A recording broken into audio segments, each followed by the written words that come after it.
This is Eric from Birmingham, Alabama. And I'm Jerry from Boston, Massachusetts. This is part two of the interview with Taylor Bloom on It's Another Sunday podcast.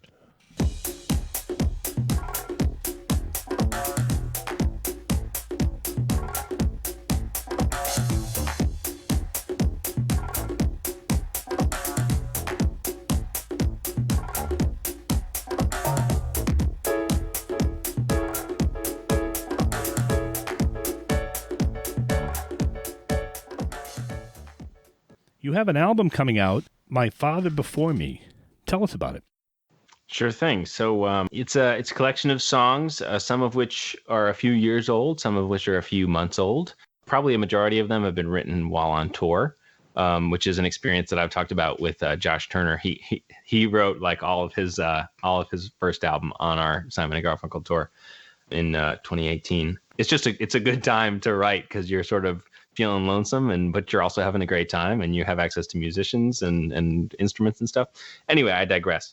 Yeah, so I March or April, Scout and I were here in my in-laws' house and having a nice time, but I was I had been sort of just taking it easy for a few weeks, and I was just getting kind of bored in my soul.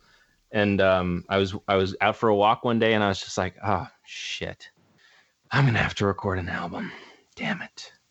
And the reason I had that reaction was because I knew at the very beginning how much work it was going to be. And I'm very lazy. But it's been awesome. In a word, it has been awesome. And I mean awesome in the like 20th century way, not the 21st century way where it's like full of awe. So the first thing I did was just like you, Jerry, getting your studio set up. I reached out to a friend of mine who's a recording engineer and was like, help me, I don't know what I'm doing. And he literally like sent me links, like the microphone I'm talking to you on right now. That's one of those dialects. That's one of those dialects. Man, you should spend a day with me. I'll never shut up. Accents all the time. But the mic I'm talking to you on right now, the audio interface that it's plugged into is all shit that my friend Danny was just like, buy this, buy that, buy this, which was perfect. It was just what I needed because I'm not interested in becoming like a solo producer. I just want to be able to record the songs that I've written and get people who are better at their instruments than I am at mine to play on it, which is exactly what happened. So I recorded a demo. I think it was 13 songs. When it started out, and I just reached out to my favorite musicians, who are the guys from the Simon and Garfunkel story, who I'm lucky enough. If you think about like the musicians who are playing in like a tribute band, you're probably not thinking like, oh man, these guys are like the E Street Band, or like, oh, this is David Lindley. Like these are the best musicians on the planet. But these guys are so astoundingly good, all of them. And so that has really been the most gratifying part of this whole thing is, as a songwriter, it's hard to know it's hard to have confidence, I guess, in your songwriting. And it's something that I've learned over the years of writing songs that like, I know what I think sounds good. And so I have learned that the songs that I've written, I feel very strongly are good songs. But to have a bunch of musicians who I respect, Josh Turner among them, be like, oh yeah, this is good enough that I want to work on this with you. It has just been like hugely gratifying. It's just been a great vote of confidence. And so that's basically what I've been doing is I just record demos. And then over the course of this summer and fall, all the musicians would sort of track stuff. Like Bob, the drummer, would like do drums on a song and send it in. And I would like give notes, or I would be like, yeah, that's it. And then, Mark would lay down a bass line. And so like, that's sort of the reason it's taken so long. We've sort of like had like a deconstructed, socially distanced jam session over the course of like 9 months, where someone will do something and I'll be like, yes, that's exactly the vibe for the song. And then like the next guy will come in and do a thing. So it takes us a few weeks to actually build a full track, but I think the results are just, they speak for themselves. And it's to the credit of all the, musicians who are playing on this with me that I think that's most of the reason that Josh Turner wanted to come on board, because he heard their tracks and was like, oh man, this is good. Like these guys are playing. And we're blessed that he came aboard to mix it, because he's doing a great job as well. So I'm super excited. We're nearing completion here. We're almost done recording. We have a couple of just small parts to do just a couple of remaining tracks, but probably 3/4 of the album is done at this point, and we're just putting the finishing touches. We'll send it out to the mastering engineer, and we'll get it going. It's really exciting. So do y'all have a release date kind of set in stone or in mind? Or is it not okay to talk about that at this point? Or No, I'm totally happy to talk about it. I have to, I have been saying that this is a huge learning experience for me, this whole process. And one of the biggest lessons I learned was right at the very beginning. The very first Zoom meeting I had with all the musicians, I was like telling them about the project and asking if they'd work on it. And one of them just asked, so like, what's your timeline? What are you thinking? This was back in March, by the way. And I was like, yeah, I'm thinking we can probably get the whole thing knocked out in like 6 weeks or so. 9 months later. And so it's long and short of it is just that it's been a huge learning process. And I've learned to be patient above all, because the results are worth it. So with that said, we're probably looking at like a mid-January release. Fortunately, once the mastering is done, it's pretty simple these days. Like, we don't have to send it out to have CDs made or records printed or anything. You just basically upload it. So, but yeah, I'm thinking probably mid-January. There's definitely not a hard date in there. At this point, I'm like, well, we waited this long. If we need to wait a little longer just to make sure that it sounds really good, then that's what we'll do. Yeah, that's cool. So, like, when you send the songs out, I've always been curious about this as a musician, and how other musicians work and interact, but and obviously, you said you have great musicians working with you, which is awesome. That's huge. But like, do they ever do something that maybe you didn't like?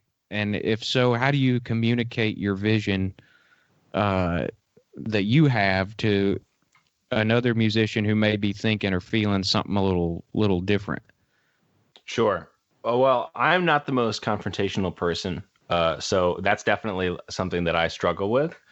But that is one of the many qualities that all of these musicians have that make them so great, so professional. It's not just that they can play the fuck out of their instruments.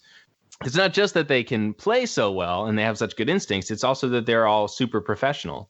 And so, I'm definitely a beginner at this. And so I can give you an example of there's a song on the record that I haven't posted on YouTube anywhere. So when it's released online, it'll be the first time anyone has heard it outside of the sort of, team working on it.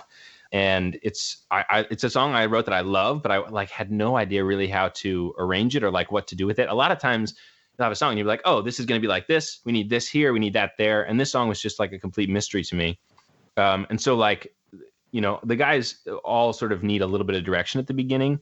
It's helpful to give them reference tracks like, oh, the groove on this song. I want this track to have the feel of this song by Jackson Browne. I did reference Jackson Browne a lot in the track notes for this record, but I didn't have anything like that for these guys for the song. It was just like, maybe make it sound like this. And so the lead electric guitar player, Josh Vasquez, put in all this work to like try something out that I had sort of asked for. And he like played this great, basically like a gospel part over the whole record, or over the whole track, excuse me. And it sounded awesome. And then right after that, we figured out the direction to take the song in.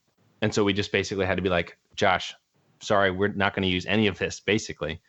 And he put his heart and soul into that track. So I understand, like, it's a bummer, it's a bummer when your stuff doesn't get used. But he's such a pro, he sort of took it on the chin. He knows that it's about like the final product, like going for that sound. And he and all of the guys trust sort of like the vision that I have, even if it's not clear to me at all times.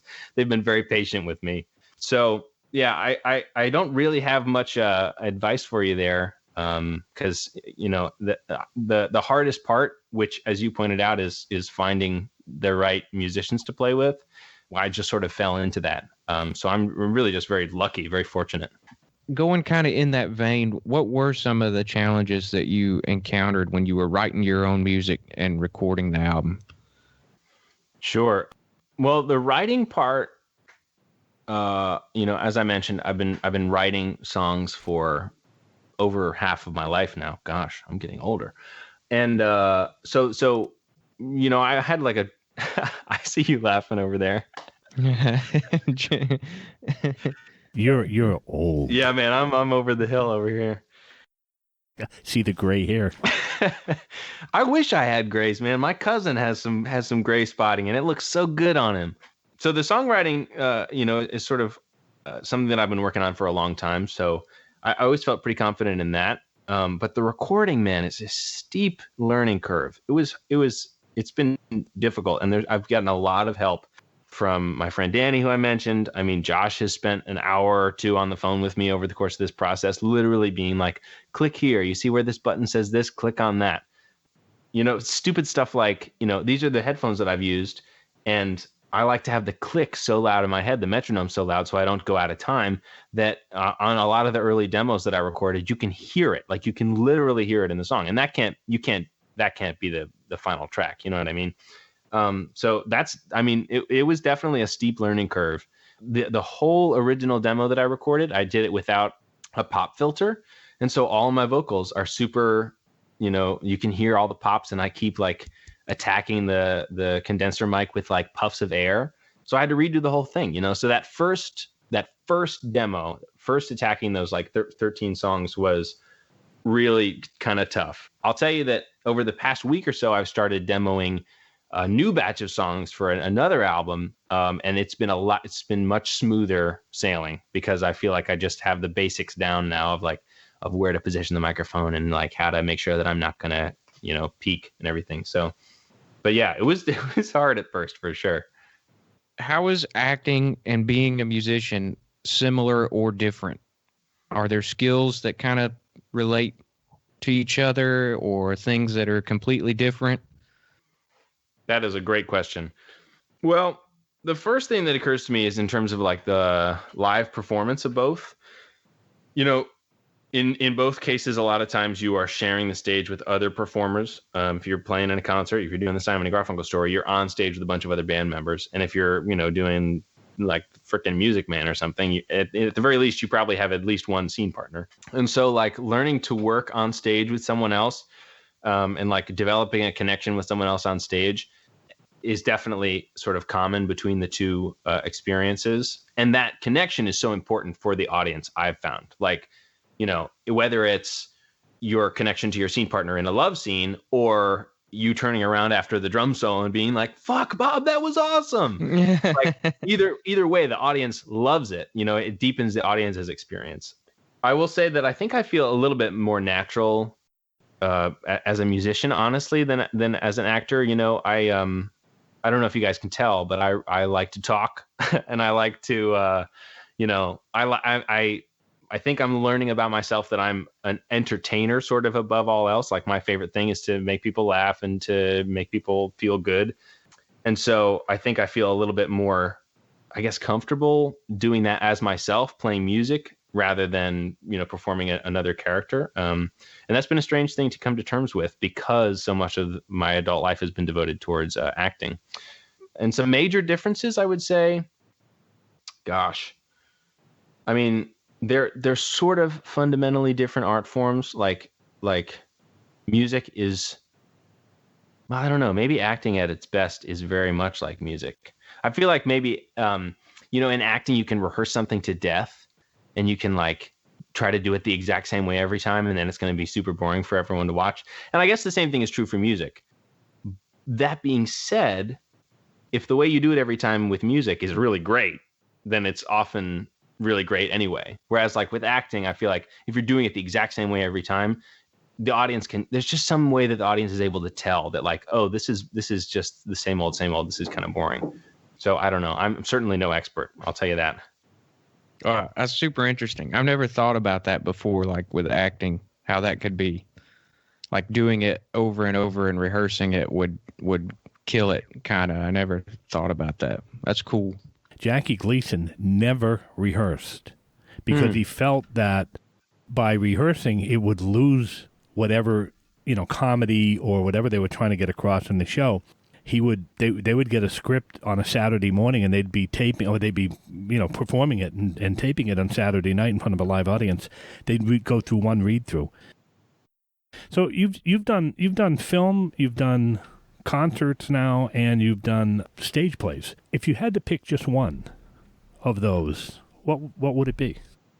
Man, that's a tough question.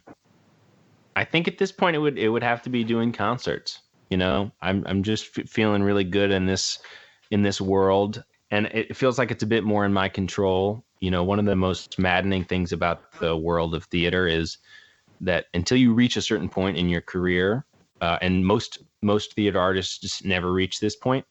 But until you reach this point, your sort of future and your ability to participate in the creative process is dependent on someone else thinking that you fit the role, right? You have to get cast. You have to audition and get cast for stuff.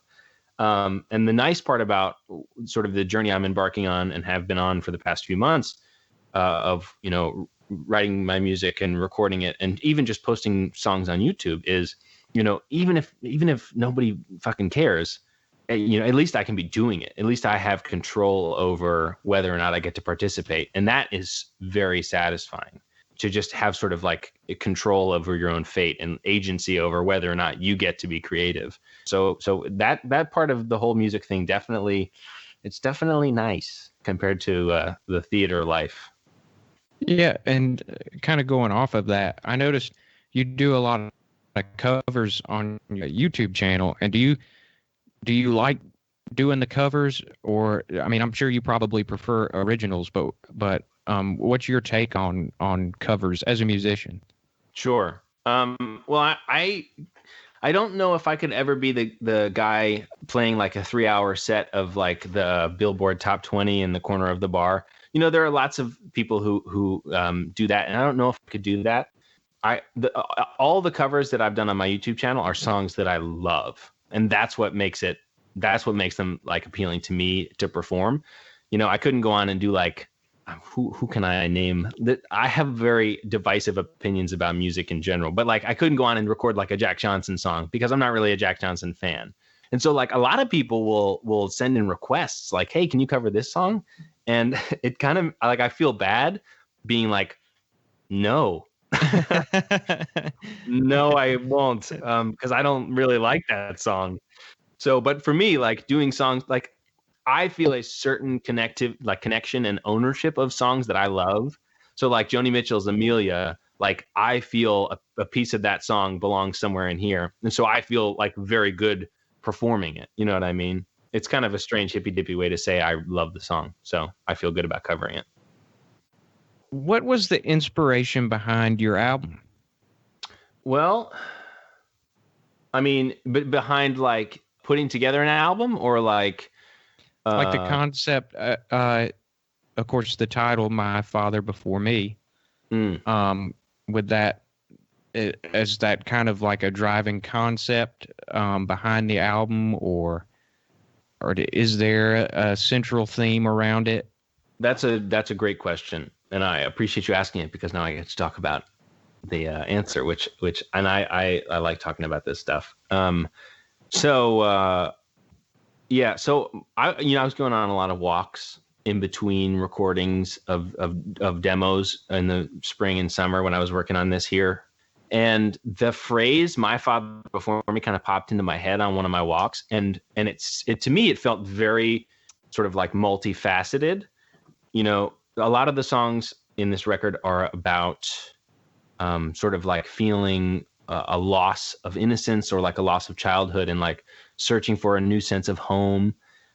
And it just like a lot of the songs, one of the sort of threads through it is that we sort of inherit a lot of the pain and a lot of the difficulty that our parents have experienced. Like the next generation always sort of bears some of the fingerprints of the former generation, and probably in quite a large way, depending on who you ask. And so "My Father Before Me" to me is kind of like this open phrase about like, it sort of includes like, well, I can blame a lot of my problems on my parents. I also can like be grateful for a lot of the stuff that my parents have done for me, because they've done so much. So it's just like this whole, it sort of like encompasses for me, like this period of my life, as a young adult, like experimenting with things like meditation and like looking at my life and being like, what do I want to do that's going to make me the happiest? And then looking back and seeing like sort of where I've come from, my childhood, my youth, my parents, like what they went through. So it's definitely like a large concept kind of title. And then what's funny is like months after I came up with the name of the album, then I wrote a song called My Father Before Me, which is on the record. And I was like, oh, great. Like now I have a single. Cool. So it just kind of worked out that way. You did a live concert crowdcast not too long ago. First one, I I attended that concert, thought it was wonderful. I believe it's out there for people to watch. We'll put that link in the description as well. I encourage people to watch that, because you did everything from covers to your original music, as well as you sneak previewed us with some music from the album. So we'll put that in there. Did you enjoy that? And will we see another Crowdcast concert? I loved doing that. It was a lot of fun. It was another thing. I sort of announced that I was going to do it, and then my older brother, who is co-owner with his wife of a production company, called me and was like, "How are you going to do this? Like, what's your plan?" And so, like, he sort of worked with me to help set up like a high quality stream. Like, there's all this specialized equipment you need to be able to do that stuff. But he like literally sent me a camera and sent me a lens and sent me like a capture card thing. And so that was like another, going back to like working on the album and having artists I respect want to work on it with me. It was like, oh my gosh, my brother wants to help me do this thing. This is awesome.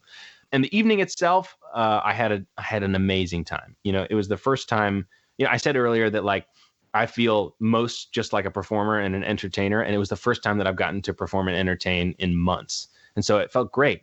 It felt like a just very gratifying, and a lot more people showed up than I ever imagined would have showed up. And so to answer the second part of your question, I'm definitely going to be doing another one. What I've talked about with my fellow band members is doing like a Crowdcast album premiere kind of listening party, where probably all of us would be on. It would be me, Bob, Mark, Alec, Josh, and Josh. We'd all probably come on. We just like listen to all 13 tracks through and sort of like chat about them in between. So we'll see if that comes together. But even if that doesn't happen, I'll definitely be doing another solo Crowdcast for sure. And it'll probably be right after the new year. I wanted to give people sort of a break during the Christmas period, the whole holiday season. But I figured right after, like right around mid-January, I probably aim to do another one. So definitely, I mean, anyone who's listening, keep an eye out for that if it interests you. I think it'll be a lot of fun. Definitely looking forward to it. And when we have a date on that, we'll certainly let our listeners know. I think that's a great idea.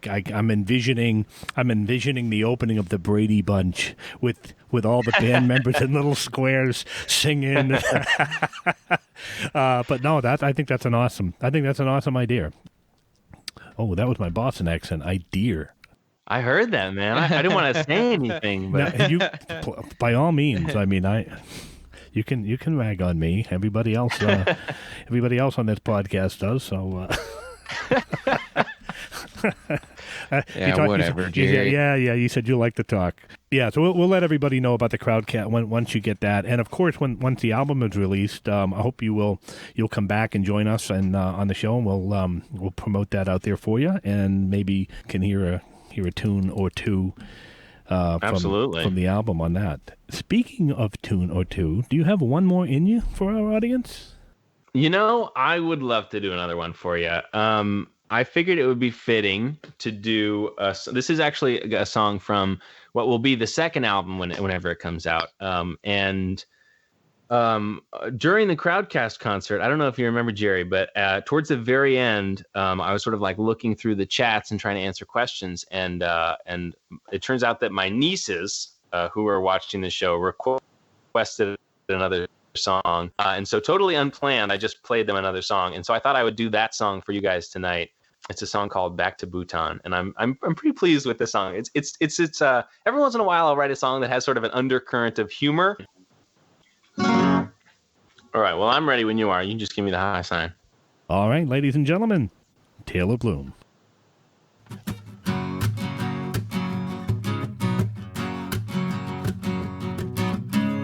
It was early in morning, one spring day of my senior year, I packed myself a single bag and checked that the skies were clear. I left without a parting glance and flew directly over France. Just a puffy coat and 2 brown boots on. Everywhere you go, there's farmers herding sheep and goats. Little kids with soccer balls and handmade winter coats. I remember playing catch and trying to forget your eyelashes. Beats the hell out of sleeping on my brother's futon. You said hell ain't far enough. Well, I think I called your bluff. I flew out to Bhutan just to help my heart man. It turns out my toothless tour guide makes a pretty good friend. Well, if folks are getting on your nerves, just go someplace with no self-service. I was looking for a way to move on, so I went to Bhutan.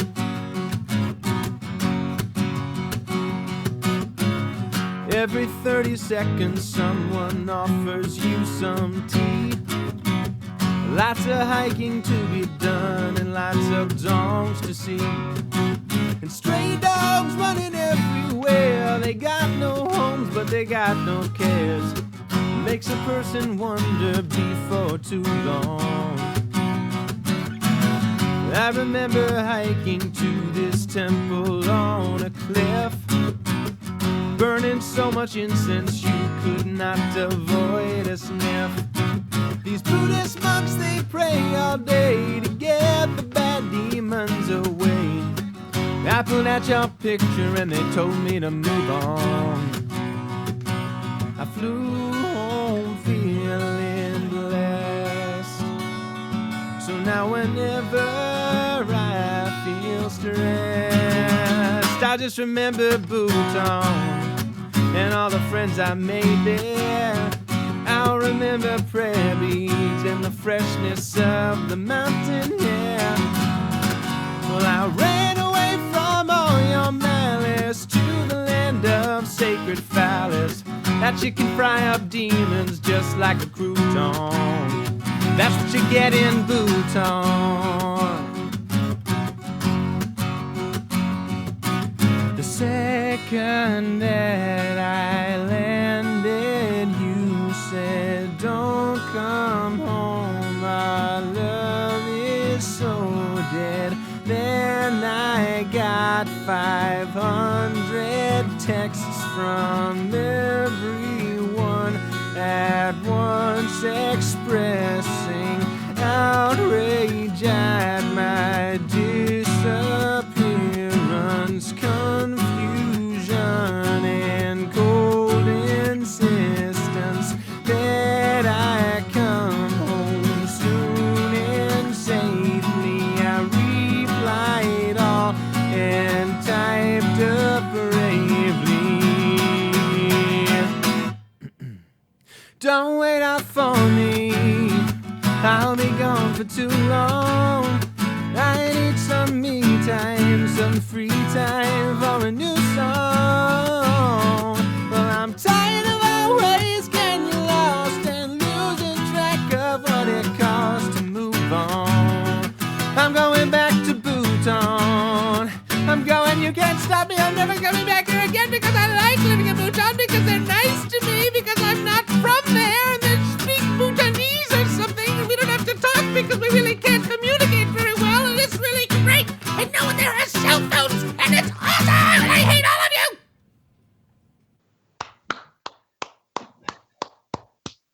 you. That was awesome. Fantastic. Thank you so much. Thanks, you guys. I appreciate it. That was There's got to be awesome. a story behind that song. Well, there is a bit of one. I mean, it's that one is kind of like a half truth and sort of a half fabrication. I did take a trip to Bhutan, and I guess it was my junior year. My school did this crazy thing where they would send people to just random countries during their spring break. They had this whole program. You'd like write an essay and they would pick blindly and then like group you with random people and send you to some random country. So we went to Bhutan. And everything that I describe about Bhutan in the song is definitely based on reality, at least what I saw while I was there. But sort of the story around why the singer goes to Bhutan is sort of fabricated. But I love the idea that like this dude landed back in America and like just his phone was completely overrun with messages, and then he was like, "Fuck this, I'm going back to Bhutan. I'll see you later." Never mind, it just flew back. That's on the not the album coming out. The next album, it's on the second. You're just working on your second one. Yes, that one's in the works. Definitely look forward to that. Taylor, thank you so much for joining us on this podcast. Again, as I said, we are honored to have you here. And we're just getting started with this podcast here, and to have you grace us with your presence and your music is just is awesome. And thank you. It has been my pleasure, man. Thank you. Thank you guys for having me and letting me just jabber on about myself for 90 minutes. Appreciate it. It's better than people listening to me. It's much, much, much more interesting than anything I could ever come up with. So I hope you will come back and join us. Quick story. Back in the 1970s, I think around 1975-ish, I believe it was during the Born to Run tour, Bruce Springsteen made a visit to a radio station in Boston, and he promised that when he became rich and famous, he would come back to this radio station and he would do an interview. And he never did it again, ever. You wouldn't do that to us, would you? Certainly not. Oh, Bruce. Fantastic. Folks, check out Taylor Bloom's YouTube channel with all of the videos that he has done. And in fact, there's some great interviews that you can find of him with Ben out on the road talking about the Simon and Garfunkel story. So you can learn more about that. We'll have descriptions of links in the description below. All of the links will be in the description below. So check out Taylor Bloom. This is the guy that you want to follow. He is going to be out there on charts very, very quickly. This is a name that you are going to hear, and you're on the ground floor right now of this man's success. So take it from me. I know what I talk about. Sometimes, at least this time. So. Thank you, Taylor, for allowing me to pick your brain about being a musician and about writing your own album and some of your experiences there. So I appreciate that. Thank you. It was my pleasure, man. Thank you so much. Great questions. Eric, as always, final word to you. Roll with the changes.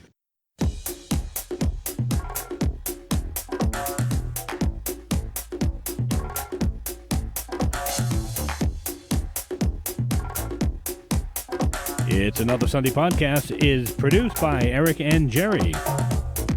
Technical advisor Tom Bilodeau. Music composed and performed by Tom Blaze. Check out Tom's YouTube channel at Tom Blaze. Thanks once again to our special guest, Taylor Bloom.